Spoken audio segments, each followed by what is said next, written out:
Hi everyone, hope all is well. I'm excited to be launching our summer Divrei Torah, so tune in every week for another Divrei Torah on the Parasha by our esteemed faculty, and I'm excited to be kicking us off Parashat Korah this week. I hope that you are excited and already enjoying the beginning of summer. Of course, Parashat Korah discusses the rebellion of Korah and his people against Moshe Rabbeinu in what became a battle that would select who was the leader of the Jewish people in truth. And of course, we find out, or we already know, that it is Moshe and Aharon. There is a famous Mishnah in Pirkei Avot that I'm sure you are aware of that sheds light on the machloket that Korah brings. And that Mishnah in Perek Mishnah Yud Zayin writes, Kol machloket shehi l'shem shamayim sofal hitkayim. Any machloket that is l'shem shamayim is for the sake of finding peace and truth. It is a machloket that will last. V'she'ena l'shem shamayim, but if the machloket is not l'shem shamayim, it's for ulterior reasons, it's for ego, it's for other things. And sofal hitkayim, it is not going to last. And then the Mishnah asks for examples of each type. Ezohi machloket shehi l'shem shamayim. What is a machloket? An example of a machloket that is l'shem shamayim, that is an eternal machloket. Zo machloket Hillel v'Shamai. This is a machloket between Hillel and Shammai, and of course we know that that is an eternal machloket in search of the truth. V'she'ena l'shem shamayim. And what is an example of a machloket that is not l'shem shamayim? Zo machloket Korah v'chol ardato. This is the machloket of Korah and his people and his assembly.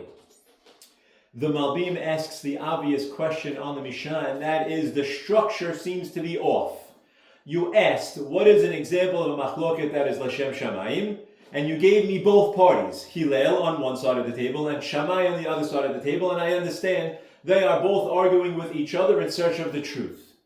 By that structure, by that token, what should have pursued was, what is a machloket that's en l'shem shamayim? It should have been Korah, who's on one side of the table, and Moshe, who's on the other side of the table. What is an example of a machloket that's en l'shem shamayim? Korah v'Moshe. Why then does the Mishnah answer the question and say, Zo machloket Korah v'chol ardato? This is a machloket between Korah and his assembly. They seem to be on the same team. That's only one side of the table. Where is the other side of the table? And the answer is both very simple and very profound at the same time. And that is that Korah and his assembly were not all on the same page. Korah wanted one thing. Datan and Avinam wanted another thing.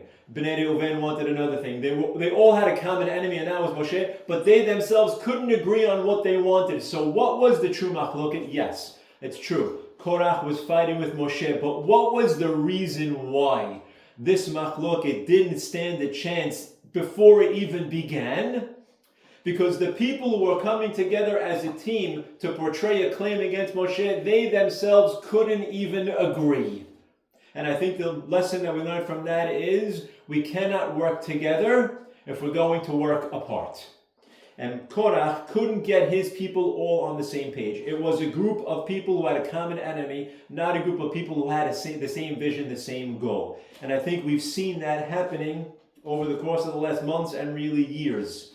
When Am Yisrael is together, we can accomplish and do amazing things. Yes, we have different opinions. Yes, we see things differently, and it's healthy machloket, and we should respect and tolerate everybody for their opinions and come together in the search of truth. But when we are not unified and we are fighting within, we will not be successful because we can't get off the ground if everybody's fighting with each other.